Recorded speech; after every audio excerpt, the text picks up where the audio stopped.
നമസ്തേ. ഗീതാസബരിയയിലേക്ക് സ്വാഗതം. ഗീതാസബരിയയുടെ ഈ എപ്പിസോഡിൽ ഭഗവത്ഗീതയിലെ 3-ാം അധ്യായമായ കർമ്മയോഗത്തിൻ്റെ 19-20 ശ്ലോകങ്ങളാണ് നാം വിചാരം ചെയ്യുന്നത്. കർമ്മയോഗത്തെക്കുറിച്ചാണ് ശ്രീ ഭഗവാൻ പഠിപ്പിച്ചുകൊണ്ടിരിക്കുന്നത്. ഈ കർമ്മയോഗാനുഷ്ഠാനത്തിൻ്റെ സ്വഭാവം ആദ്യം പറഞ്ഞു. എല്ലാ വ്യക്തികൾക്കും ഏതെങ്കിലും തരത്തിലുള്ള കർമ്മം ചെയ്യാതെ ഒരു നിമിഷം പോലും ഇരിക്കാൻ സാധിക്കില്ല എന്ന് ഈ അധ്യായത്തിൻ്റെ തുടക്കത്തിൽ പറഞ്ഞു. കാരണം പ്രകൃതിജമായ സത്വരജസ്തമോ ഗുണങ്ങളുടെ പ്രേരണയാൽ ഓരോ വ്യക്തിയും നിരന്തരം കർമ്മത്തിൽ ഏർപ്പെട്ടുകൊണ്ടിരിക്കുകയാണ്. അയാളുടെ വാസനയുടെ ഉള്ളിലുള്ള വാസനയുടെ ഫലമായി അങ്ങനെ ഏർപ്പെട്ടുകൊണ്ടിരിക്കുന്ന ആ കർമ്മത്തെ തന്നെ മനസ്സിനെ ശുദ്ധീകരിക്കാനുള്ള ഒരു സാധനാമാർഗമായി രൂപപ്പെടുത്തുകയാണ് ഭഗവത്ഗീത ചെയ്തിട്ടുള്ളത്. അപ്പോൾ മനസ്സിനെ ശുദ്ധീകരിച്ച് ശരീരമനസ്സുകളിൽ നിന്ന് വ്യത്യസ്തനായ നിത്യനായ, അതായത് ജനനവും മരണവും അല്ലെങ്കിൽ മറ്റ് പരിണാമങ്ങൾ, വളർച്ച, അതുപോലെ രൂപമാറ്റം, അതുപോലെ തളർച്ച, ഇങ്ങനെയുള്ളതൊന്നും ഇല്ലാത്ത ഈ ആത്മചൈതന്യത്തെ അറിയുക, ശരീരമനസ്സുകളിൽ നിന്ന് വ്യത്യസ്തനായ ഈ ആത്മചൈതന്യത്തെ അറിയുക എന്നുള്ളതാണ് ഒരു മനുഷ്യൻ്റെ ലക്ഷ്യം. അതുതന്നെയാണ് മോക്ഷം. മോക്ഷം എന്ന് പറഞ്ഞാൽ മരണത്തിന് ശേഷം മറ്റേതെങ്കിലും ദിവ്യലോകത്തെത്തുന്നതിനല്ല മോക്ഷം എന്ന് പറയുന്നത്. ഭഗവത്ഗീത മോക്ഷം എന്ന് പറയുന്നത് ആത്യന്തിക ദുഃഖ നിവൃത്തിയാണ്. ദുഃഖ കാരണങ്ങൾ ജീവിതത്തിലുണ്ടായാലും ഈ ദുഃഖം ഒരാളെ ബാധിക്കാതെ ആ ദുഃഖത്തിൽ നിന്ന് ഒരാളിങ്ങനെ മാറി നിൽക്കുന്ന അവസ്ഥ. ദുഃഖ കാരണം നമുക്കുണ്ടാകും. നമ്മൾ വർത്തമാനകാലത്തിൽ ദുഃഖത്തിലായിരിക്കുകയും ചെയ്യും. പക്ഷേ ആ ദുഃഖം നമ്മളെ ബാധിക്കാതെ, കാരണം ഇത് ശരീരമനസ്സുകളെ ബാധിക്കുന്നതൊന്നു മാത്രമാണ് എന്നറിഞ്ഞ് ഈ ശരീരമനസ്സുകളിൽ നിന്ന് വ്യത്യസ്തനായ ആത്മചൈതന്യമാണ് ഞാൻ എന്ന ഒരു ആന്തരിക ബോധം ഒരാളിൽ ഉണ്ടാക്കിയെടുക്കാനുള്ള ഒരു പ്രക്രിയ. ഇത് ഒരു സമൂഹത്തിൻ്റെ ഒരു പൊതുബോധമായി മാറേണ്ടത് ആവശ്യമാണ്. അങ്ങനെയാകുമ്പോഴാണ് ഈ ഭഗവത്ഗീതയുടെയും മറ്റും അറിവ് വളരെ പ്രസക്തമായിത്തീരുന്നത്. അങ്ങനെ ഈ കർമ്മയോഗ അനുഷ്ഠാനത്തിൻ്റെ പ്രാധാന്യം അതിനെ പ്രശംസിക്കുകയാണ്. അതിൻ്റെ പ്രാധാന്യം ചൂണ്ടിക്കാണിച്ചുകൊണ്ട് കർമ്മയോഗത്തെ പ്രശംസിക്കുകയാണ് ശ്രീ ഭഗവാൻ ചെയ്യുന്നത്. ഇങ്ങനെ കർമ്മയോഗാനുഷ്ഠാനത്തിലൂടെ നീ പ്രകൃതി ശക്തികളെ നീ പോഷിപ്പിക്കുക. ഈ പ്രകൃതി ശക്തികൾ നിന്നെ പോഷിപ്പിക്കട്ടെ. ദേവാൻ ഭാവയതാനേന തേ ദേവാ ഭാവയന്തുവ. അങ്ങനെ പ്രകൃതിയെ പോഷിപ്പിക്കുന്നതിൻ്റെ ഫലമായി ശരിയായി മഴയും മറ്റും പെയ്യട്ടെ. അങ്ങനെ പ്രകൃതി നമുക്ക് അനുകൂലമായി പെരുമാറട്ടെ. അതിൻ്റെ ഫലമായി ധാരാളം ഭക്ഷണ വസ്തുക്കൾ ഉണ്ടാകട്ടെ. നമുക്ക് ജീവിക്കാൻ പറ്റുന്ന സാഹചര്യം രൂപപ്പെടട്ടെ. അതിൻ്റെ ഫലമായി നമ്മുടെ ജീവിതം സുഖകരമാകട്ടെ. നമുക്ക് കർമ്മയോഗം കൂടുതൽ ചെയ്യാൻ കഴിയാറാവട്ടെ. ഇങ്ങനെ ഈ നമ്മൾ പ്രകൃതിയെ സഹായിക്കുന്നതിലൂടെ പ്രകൃതി നമ്മളെ സഹായിക്കുന്നു. ഇങ്ങനെ ഒരു കർമ്മചക്രം ചൂണ്ടിക്കാണിക്കുന്നു. ഈ കർമ്മചക്രം അനുവർത്തിക്കുന്നതിലൂടെ ഒരാൾ എല്ലാ കിൽബിഷങ്ങളിൽ നിന്നും, പാപങ്ങളിൽ നിന്നും, എല്ലാ നെഗറ്റീവ് വാസനകളിൽ നിന്നും മുക്തനായിത്തീരുന്നു. അതിൻ്റെ ഫലമായി അയാളുടെ മനസ്സ് ശാന്തമായിത്തീരുന്നു. ഇതാണ് ഭഗവത്ഗീതയുടെ ടീച്ചിങ്. ഇതാണ് കർമ്മയോഗത്തിൻ്റെ ഫലം. കർമ്മയോഗാനുഷ്ഠാനം ചെയ്യുന്നതിൻ്റെ ഫലമായി, കർമ്മയോഗം എന്ന് പറഞ്ഞാൽ എന്താണ്? ഫലാഭിസന്ധിയില്ലാതെ, ഫലത്തെക്കുറിച്ച് വറീഡാവാതെ തൻ്റെ ആ കർത്തവ്യ കർമ്മത്തിൽ, ആ കർമ്മചേഷ്ടകളിൽ മനസ്സ് ഊന്നിക്കൊണ്ട് കർമ്മം ചെയ്യുന്ന ആ രീതിക്കാണ് കർമ്മയോഗം എന്ന് പറയുന്നത്. പകരം ഈ കർമ്മത്തിൻ്റെ ഫലത്തെക്കുറിച്ച് അയ്യോ ഞാനിത് ചെയ്തു കഴിഞ്ഞാൽ എനിക്കത് കിട്ടുമോ എന്നുള്ള ഒരു വേവലാതിയോടുകൂടി കർമ്മം ചെയ്തു കഴിഞ്ഞാൽ ഈ കർമ്മം ശരിയായി ചെയ്യാൻ കഴിയില്ല, മനസ്സ് ശാന്തമാവുകയില്ല. അപ്പോൾ ഇതാണ് കർമ്മയോഗാനുഷ്ഠാനത്തിൻ്റെ ഗുണം. അതിൻ്റെ ഫലമായി നമുക്ക് പ്രകൃതി തന്നെ സംരക്ഷിക്കപ്പെടും. നമ്മുടെ ജീവിതം തന്നെ ഒരു ക്രമത്തിലായിത്തീരും. അതിൻ്റെ ഫലമായി നമ്മുടെ മനസ്സും ശാന്തമായിത്തീരും. അങ്ങനെ നമുക്ക് ആത്മജ്ഞാനത്തിനുള്ള ഒരു കാരണമാകും. അങ്ങനെ ആത്മജ്ഞാനിയായ, ആത്മാവിനെ അറിയുക എന്നുള്ളത് തന്നെ ഒരു ലക്ഷ്യമായി തീർന്ന ആത്മരതിയായ ഒരു വ്യക്തി, അതുപോലെ ആത്മതൃപ്തനായ ഒരു വ്യക്തി. ആത്മരതി എന്ന് പറഞ്ഞാൽ ആത്മാവിനെ അറിയുക എന്ന താല്പര്യത്തോടു കൂടിയ ആൾ. ആത്മതൃപ്തൻ എന്ന് പറഞ്ഞാൽ ഭക്ഷണവും മറ്റും കഴിച്ച് തൃപ്തിയാകുന്നതിന് പകരം അങ്ങനെയുള്ള ആളല്ല അയാൾ. പിന്നെയോ ആത്മാവിനെ അറിയുന്നതിലൂടെയാണ് ആ ആൾ തൃപ്തനാകുന്നത്. അതേപോലെ നമുക്ക് എന്തെങ്കിലും നേട്ടങ്ങളൊക്കെ ഉണ്ടായാൽ, പരീക്ഷയ്ക്കൊക്കെ ജയിച്ചാൽ നമ്മൾ സന്തോഷിക്കും. അങ്ങനെയല്ല, ഇയാൾ സന്തോഷിക്കുന്നത് ആത്മാവിനെ അറിയുന്നതിലൂടെ മാത്രമാണ്. അതാണ് ആത്മനി ഏവ സന്തുഷ്ട. അങ്ങനെയുള്ള ഒരാൾക്ക് യാതൊരു കർത്തവ്യവുമില്ല. അങ്ങനെയാണെങ്കിലും ആത്മരതിയായിട്ടുള്ള, ആത്മജ്ഞാനിയായിട്ടുള്ള ഒരു വ്യക്തിക്ക് യാതൊരു കർത്തവ്യവും ഇല്ലെങ്കിലും അയാൾക്കൊന്നും നേടാനില്ല. കാരണം ആത്മാവിനെ നമുക്ക് പുറത്തു നിന്ന് കൊണ്ടുവരേണ്ട കാര്യമില്ല. നമ്മളിൽ തന്നെയുള്ള നമ്മൾ തന്നെയായ ആ ഒരു ചൈതന്യമാണ് ആത്മാവ്. അതുകൊണ്ട് ഒരു കർമ്മവും വേണ്ട ആത്മജ്ഞാനത്തിന്. അതുകൊണ്ട് അയാൾക്ക് യാതൊരു ഭൂതങ്ങളോടും അർത്ഥവ്യപാശ്രയമില്ല. അയാൾക്ക് എന്തെങ്കിലും കിട്ടാൻ വേണ്ടി പോയി അയാൾ ആശ്രയിക്കുന്ന അവസ്ഥ അയാൾക്കില്ല. അങ്ങനെയാണെങ്കിലും കർമ്മത്തിൽ തന്നെ അയാൾ തുടരണം. അയാൾ കർമ്മയോഗാനുഷ്ഠാനം തുടരുക തന്നെ ചെയ്യണം. കാരണം അയാൾക്ക് കർമ്മം കൊണ്ടൊന്നുമില്ല, കർമ്മം ചെയ്യാതിരുന്നാലും ഒന്നുമില്ല. പക്ഷേ അയാൾക്ക് ചെയ്യാനുള്ള കർമ്മം അയാൾ നിരന്തരം ചെയ്തുകൊണ്ടിരിക്കണം. എന്തിന്? ലോകസംഗ്രഹത്തിന് വേണ്ടി. ഇതാണ് ഈ 19-20 ശ്ലോകങ്ങളിൽ ശ്രീ ഭഗവാൻ പറയുന്നത്. നോക്കൂ. തസ്മാദസക്ത സതതം കാര്യം കർമ്മ സമാചര അസക്തോ ഹ്യാചരൻ കർമ്മ പരമാപ്നോതി പൂരുഷ കർമ്മണൈവ ഹി സംസിദ്ധിം ആസ്ഥിതാ ജനകാദയ ലോകസംഗ്രഹമേവാപി സംപശ്യൻ കർത്തുമർഹസി. തസ്മാത്, അതുകൊണ്ടെന്ന് പറഞ്ഞാൽ ഇവിടെ എന്തുകൊണ്ട്? ആത്മരതിയായ, അതായത് ആത്മാവിനോട് തന്നെ, ആത്മാവിനോട് മാത്രം താല്പര്യമുള്ള, മറ്റൊന്നിനോടും അയാൾക്ക് താല്പര്യമില്ല. ആ ആത്മജ്ഞാനത്തോടാണ് അയാൾക്ക് താല്പര്യം. അതുപോലെ ആത്മതൃപ്തനാണ്. ആ ആത്മാവിനെ അറിയുക എന്നുള്ളതിൽ തന്നെ അയാൾ, അവനവനെ അറിയുക എന്നുള്ളതിൽ തന്നെ അയാൾ തൃപ്തനാണ്. അതുപോലെ ആ ആത്മജ്ഞാനം കൊണ്ട് സന്തുഷ്ടനാണ്. അങ്ങനെയുള്ള ഒരാൾക്ക് യാതൊന്നും തന്നെ ചെയ്യാനില്ല. അതുകൊണ്ട് അയാൾക്ക് ചെയ്യാനുമില്ല. ഇനി ചെയ്യാതിരുന്നാൽ അയാൾക്ക് എന്തെങ്കിലും കിട്ടാനുമില്ല. ഒന്നും ചെയ്യാതിരുന്നാൽ ആ സമയം കൊണ്ട് അയാൾക്ക് വേറെന്തെങ്കിലും പ്രയോജനം അതുമില്ല. അതുകൊണ്ട് തസ്മാത്, അതുകൊണ്ട് അസക്ത, ആസക്തിയില്ലാതെ, സക്തിയില്ലാതെ, അതാണ് അസക്ത. അറ്റാച്ച്മെന്റ് ഇല്ലാതെ. എന്തിനോട് അറ്റാച്ച്മെന്റ് ഇല്ലാതെ? കർമ്മഫലത്തോട് ആസക്തിയില്ലാതെ. കർമ്മഫലത്തോട് ആസക്തിയില്ലാതെ അസക്ത സതതം, എല്ലായ്പ്പോഴും കാര്യം കർമ്മ സമാചര, കാര്യമായ, നീ ഏത് അവസ്ഥയിലാണോ ആ അവസ്ഥയിൽ, നീ ഒരു ബിസിനസ്സുകാരനാണെങ്കിൽ ആ ബിസിനസ്സുകാരൻ്റെതായ കർത്തവ്യങ്ങളുണ്ടാകും. അതാണ് കാര്യം കർമ്മ. നിന്റെ കർത്തവ്യമായ കർമ്മം, നീ ചെയ്യേണ്ടതായ കർമ്മം. നീ ഒരു അധ്യാപകനാണെങ്കിൽ ആ അധ്യാപകൻ്റെതായ കർത്തവ്യ കർമ്മങ്ങൾ. നീ ഒരു കൃഷിക്കാരനാണെങ്കിൽ ആ കൃഷിക്കാരൻ്റെതായ കർത്തവ്യ കർമ്മങ്ങൾ. നീ ഒരു വിദ്യാർത്ഥിയാണെങ്കിൽ ആ വിദ്യാർത്ഥിയുടേതായ കർത്തവ്യ കർമ്മങ്ങൾ. ഇങ്ങനെ ഏത് പൊസിഷനിലാണോ ആ പൊസിഷനിൽ നിനക്കുള്ള കർത്തവ്യ കർമ്മങ്ങൾ, ആ കാര്യം കർമ്മ സമാചര, അത് നീ വേണ്ട പോലെ ആചരിക്കുക. അതാണ് കാര്യം കർമ്മ സമാചര. അസക്തോ ഹ്യാചരൻ കർമ്മ, അസക്ത കർമ്മ ആചരൻ പുരുഷ. അസക്തനായ രീതിയിൽ, അതായത് കർമ്മഫലത്തോട് ആസക്തിയില്ലാതെ, എനിക്ക് കർമ്മഫലം കിട്ടുമോ എന്നുള്ള വേവലാതിയില്ലാതെ.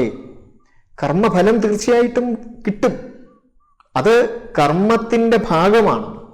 കർമ്മത്തെക്കുറിച്ചുള്ള പ്ലാനിങ്ങും ഡിസിഷനും ഈ കർമ്മത്തിൻ്റെ എക്സിക്യൂഷനും കർമ്മത്തിൻ്റെ ഫലവും, ഇത് കർമ്മത്തിൻ്റെ ഒഴിച്ചുകൂടാനാകാത്ത ഭാഗങ്ങളാണ്. അതുകൊണ്ട് കർമ്മഫലം ഉണ്ടാകും. പക്ഷേ അതിനെക്കുറിച്ചുള്ള വേവലാതി, അതാണ് നമ്മുടെ മനസ്സിലാണ് ആ മാറ്റം ഉണ്ടാവേണ്ടത്.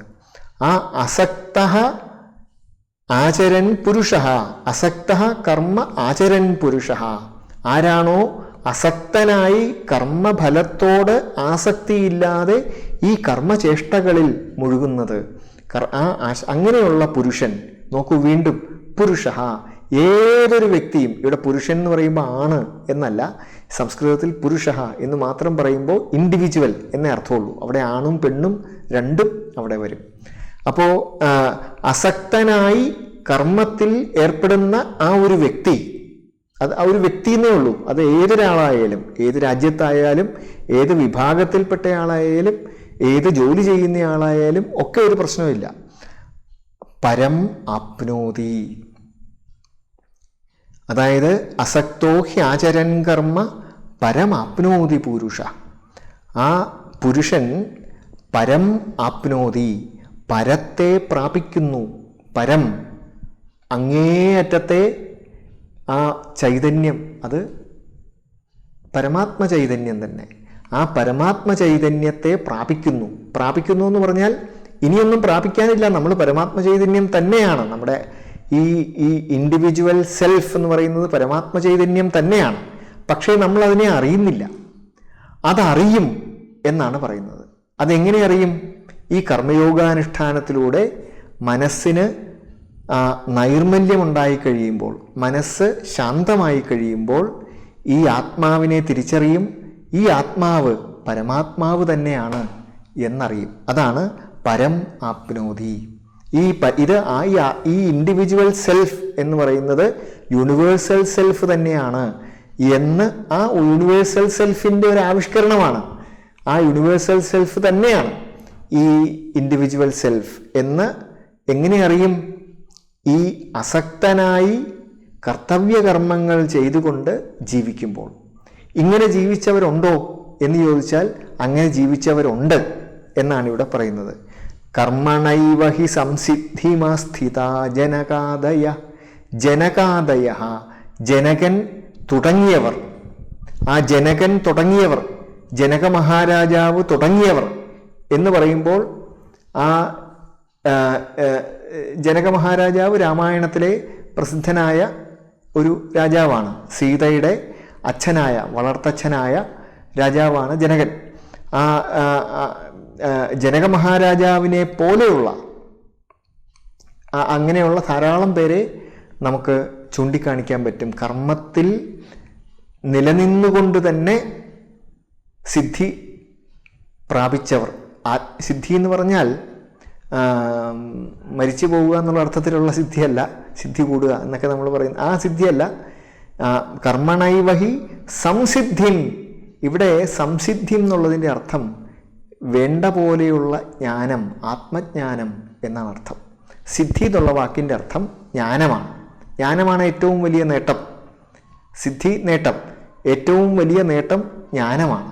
അതുകൊണ്ട് ആ സംസിദ്ധി എന്ന് പറയുമ്പോൾ ആത്മജ്ഞാനം, ആത്മാവിനെക്കുറിച്ചുള്ള ജ്ഞാനം, ശരീര മനസ്സുകളിൽ നിന്ന് വ്യത്യസ്ത സ്വഭാവത്തോടു കൂടിയ നിത്യനായ ആത്മാവിനെ അറിയുക എന്നർത്ഥം. അത് എങ്ങനെ? കർമ്മണ ഏവ സംസിദ്ധിമസ്ഥിത. കർമ്മത്തിലൂടെ, കർമ്മം അനുഷ്ഠിച്ചുകൊണ്ട്, ജനകനെ സംബന്ധിച്ചിടത്തോളം രാജ്യഭരണമായ കർമ്മം അനുഷ്ഠിച്ചുകൊണ്ട് തന്നെ ഈ സംസിദ്ധി നേടി എന്നാണ് ഇവിടെ പറയുന്നത്.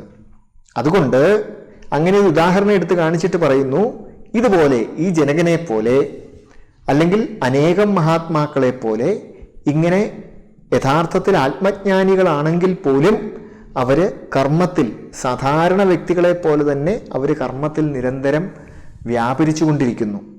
അത് അങ്ങനെ ലോകസംഗ്രഹമേവാപി സമ്പശ്യൻ കർത്തുമർഹസി. നിനക്ക് യഥാർത്ഥത്തിൽ ആത്മജ്ഞാനിയാണെങ്കിൽ, ആത്മാവിനോട് ആണ് നിനക്ക് രതിയെങ്കിൽ, നിന്റെ താല്പര്യം ആത്മാവാണ് നിന്റെ തൃപ്തിയെങ്കിൽ, ആത്മതൃപ്തൻ, അതുപോലെ ആത്മാവിലാണ് നിനക്ക്, ആത്മജ്ഞാനമാണ് നിന്റെ സന്തോഷമെങ്കിൽ നിനക്കൊന്നും ചെയ്യാനില്ല. പക്ഷേ നീ ലോകസംഗ്രഹത്തിന്, ലോകസംഗ്രഹമേവാപി സമ്പശ്യൻ, ഈ ലോകസംഗ്രഹം എന്താണ്? ലോകസംഗ്രഹം എന്ന് പറഞ്ഞാൽ, ലോകസംഗ്രഹം എന്ന് പറഞ്ഞാൽ ലോകത്തിൽ ഏതെങ്കിലും ഒരാസ്പെക്റ്റിൽ നെഗറ്റിവിറ്റി കണ്ടാൽ ആ നെഗറ്റിവിറ്റിയെ ഇല്ലാതെയാക്കി അവിടെ പോസിറ്റിവിറ്റി കൾട്ടിവേറ്റ് ചെയ്യുന്ന ആ ഒരു പ്രോസസ്സിനാണ് ലോകസംഗ്രഹം എന്ന് പറയുന്നത്. എൻ്റെ മനസ്സിൽ നെഗറ്റിവിറ്റി, എൻ്റെ മനസ്സാണ് എനിക്ക് ഏറ്റവും അവൈലബിൾ ആയിട്ടുള്ള സ്പേസ്. അപ്പോൾ എൻ്റെ മനസ്സിൽ നെഗറ്റിവിറ്റി കണ്ടാൽ ആ നെഗറ്റിവിറ്റിയെ ഞാൻ ഇല്ലാതെയാക്കി പോസിറ്റിവിറ്റി ആക്കുക. അതുപോലെ എൻ്റെ കുടുംബത്തിൽ നെഗറ്റിവിറ്റി കണ്ടാൽ ആ നെഗറ്റിവിറ്റിയെ ഇല്ലാതെയാക്കി അവിടെ പോസിറ്റിവിറ്റി ഉണ്ടാക്കുക. അതുപോലെ എൻ്റെ സമൂഹത്തിൽ നെഗറ്റിവിറ്റി കണ്ടെത്തുമ്പോൾ അവിടെ ഞാൻ പോസിറ്റിവിറ്റി ഉണ്ടാക്കാൻ ശ്രമിക്കുക. ഇങ്ങനെ ഏതൊക്കെ കാര്യങ്ങളിൽ ഞാൻ ഏർപ്പെടുന്നോ അവിടെയൊക്കെ ഈ നെഗറ്റിവിറ്റി ഞാൻ കണ്ടാൽ അതിനെ ഇല്ലാതെയാക്കി അവിടെ പോസിറ്റിവിറ്റി വളർത്തിയെടുക്കുന്ന ആ പ്രക്രിയയ്ക്കാണ് ലോകസംഗ്രഹം എന്ന് പറയുന്നത്. അങ്ങനെ ആ ലോകസംഗ്രഹത്തിന് വേണ്ടി ലോകസംഗ്രഹമേവ സംപശ്യൻ, ആ ലോകസംഗ്രഹം തന്നെ ലക്ഷ്യമാക്കിക്കൊണ്ട്, സംപശ്യൻ എന്ന് പറഞ്ഞാൽ ലക്ഷ്യമാക്കിക്കൊണ്ട്, കർത്തും അർഹസി, നിനക്കൊന്നും നേടാനില്ല. കാരണം ആത്മജ്ഞാനത്തിന് ഈ പറയുന്ന കർമ്മം ചെയ്ത് കർമ്മഫലമൊന്നും നേടാനില്ല. കാരണം ആത്മജ്ഞാനം എന്ന് പറയുന്നത് ഒരു കർമ്മഫലമല്ല. കർമ്മഫലം എന്ന് പറയുന്നത് കർമ്മം ചെയ്ത് നമുക്ക് പുറത്തുനിന്ന് എന്തെങ്കിലും കിട്ടാനുള്ളതാണ്. അതേസമയം ഈ ആത്മാവെന്ന് പറയുന്നത് എപ്പോഴും നമ്മൾ ജനിക്കുന്നതിന് മുമ്പും നമ്മൾ ജീവിച്ചിരിക്കുമ്പോഴും ഈ നമ്മുടെ മരണത്തിന് ശേഷവും ഒക്കെ നിരന്തരം പ്രകാശിച്ചു കൊണ്ടിരിക്കുന്ന ഒരു ചൈതന്യമാണ്. ആ ചൈതന്യത്തെ ഇപ്പോൾ നമ്മുടെ ജീവിതകാലത്ത് നമ്മൾ ഒക്കുപ്പൈ ചെയ്യുന്നു എന്നേ ഉള്ളൂ. അപ്പോൾ അതിനെ അറിയാൻ നമുക്ക് കർമ്മം ആവശ്യമില്ല. പക്ഷേ നിനക്ക് താല്പര്യം ആത്മജ്ഞാനമാണെങ്കിൽ പോലും നിന്റെ കർത്തവ്യം നീ ചെയ്യാതിരിക്കരുത്. ഇവിടെ അർജുനനോട് പറയുന്നത്, അർജുനൻ പറഞ്ഞു ഞാനിങ്ങനെ ഭിക്ഷയെടുത്തും മറ്റും ജീവിച്ചോളാം എന്നൊക്കെ പറഞ്ഞു. അപ്പോൾ അതിനുത്തരമാണ് ഇവിടെ പറയുന്നത്. അങ്ങനെ നിനക്ക് വിരക്തി ഉണ്ടായെങ്കിൽ പോലും നീ കർമ്മം ചെയ്യാതിരിക്കരുത്. കാരണം ആ ലോകസംഗ്രഹത്തിനായി നീ കർമ്മം ചെയ്യുക എന്നുള്ളത് ആവശ്യമാണ്. നിന്റെ കർത്തവ്യ കർമ്മം ചെയ്യുക എന്നുള്ളത് ആവശ്യമാണ്. തസ്മാത് അസക്ത സതതം കാര്യം കർമ്മ സമാചര. തസ്മാത് അതുകൊണ്ട് സതതം അസക്ത എപ്പോഴും കർമ്മഫലത്തോട് ആസക്തിയില്ലാതെ കാര്യം കർമ്മ നിന്റെ കർത്തവ്യമായ കർമ്മത്തെ നീ ആചരിക്കുക. അസക്തോ ഹി ആചരൻ കർമ്മ പരം ആപ്നോതി പുരുഷ. അസക്തനായി ഇങ്ങനെ കർമ്മഫലത്തോട് ആസക്തിയില്ലാതെ കർമ്മത്തെ ആചരിക്കുന്നവനായ ആ പുരുഷൻ, ആ വ്യക്തി പരം ആപ്നോതി, ഈ തൻ്റെ ആത്മാവിൽ തന്നെ പരമാത്മാവിനെ അനുഭവിക്കും. ഇതിനുദാഹരണമാണ് കർമ്മണൈവ ഹി സംസിദ്ധിമാസ്ഥിത ജനകാദയ. ജനകൻ തുടങ്ങിയ വ്യക്തികൾ, ജനക മഹാരാജാവ് തുടങ്ങിയവർ ഈ കർമ്മത്തിലൂടെ തന്നെ സംസിദ്ധിം ആസ്ഥിത, ആത്മജ്ഞാനത്തെ പ്രാപിച്ചവരാണ്. ആത്മജ്ഞാനം പ്രാപിച്ചു എന്ന് വിചാരിച്ച് അവർ കർമ്മമൊക്കെ ഉപേക്ഷിച്ച് പോയിട്ടില്ല. അതായത് ആത്മജ്ഞാനം പ്രാപിച്ചു എന്ന് വിചാരിച്ച് ആരും കർമ്മം ഉപേക്ഷിച്ച് പോകേണ്ടതില്ല എന്നാണ് ഭഗവത്ഗീതയുടെ ഉപദേശം. ഏത് കുടുംബത്തിലാണോ ജീവിക്കുന്നത്, ഏത് ജോലി ചെയ്തുകൊണ്ടാണോ ജീവിക്കുന്നത്, ആ ജോലി ചെയ്തുകൊണ്ട് തന്നെ സംസിദ്ധിയെ പ്രാപിക്കാൻ സാധിക്കും എന്ന് ഭഗവത്ഗീത നമ്മളോട് പറയുന്നു. ഇത് വളരെ അടിവരയിട്ട് നമ്മൾ മനസ്സിലാക്കേണ്ടതാണ്. നമ്മുടെ ജീവിതത്തിൽ, നമ്മുടെ വീട്ടിൽ നിന്നൊക്കെ പുറത്തു പോയി ഏതെങ്കിലും മലമുകളിലോ ഒക്കെ ഇരുന്നാൽ മാത്രമേ ഒരാൾക്ക് ആധ്യാത്മിക ജ്ഞാനം, ആത്മജ്ഞാനം കിട്ടുള്ളൂ എന്ന ധാരണ തെറ്റാണ്. അത് ഭഗവത്ഗീത വ്യക്തമായി പറയുന്നു. കർമ്മണൈവ ഹി സംസിദ്ധിമാസ്ഥിത. സംസിദ്ധി എന്ന് പറയുന്നത് പരിപൂർണമായ സിദ്ധി. അത് ഈ ജനകൻ തുടങ്ങിയവർക്ക് പരിപൂർണമായ ആത്മജ്ഞാനം അവർക്ക് കർമ്മത്തിലൂടെ തന്നെ, കർമ്മം ചെയ്തുകൊണ്ട് തന്നെ അവർക്ക് ഉണ്ടായി. അതുകൊണ്ട് ലോകസംഗ്രഹമേവാപി സംപശ്യൻ, നീ ലോകസംഗ്രഹത്തിന് വേണ്ടി കർമ്മം ചെയ്തുകൊണ്ടിരിക്കുക. ഈ കർമ്മം ഒരിക്കലും നിന്റെ ആത്മജ്ഞാനത്തിന് തടസ്സമാവുന്നില്ല എന്ന് ചുരുക്കം. ഇത് കർമ്മത്തെക്കുറിച്ച് തന്നെ ഇനിയും ധാരാളം കാര്യങ്ങൾ ശ്രീ ഭഗവാൻ ഈ അധ്യായത്തിൽ പറയുന്നുണ്ട്.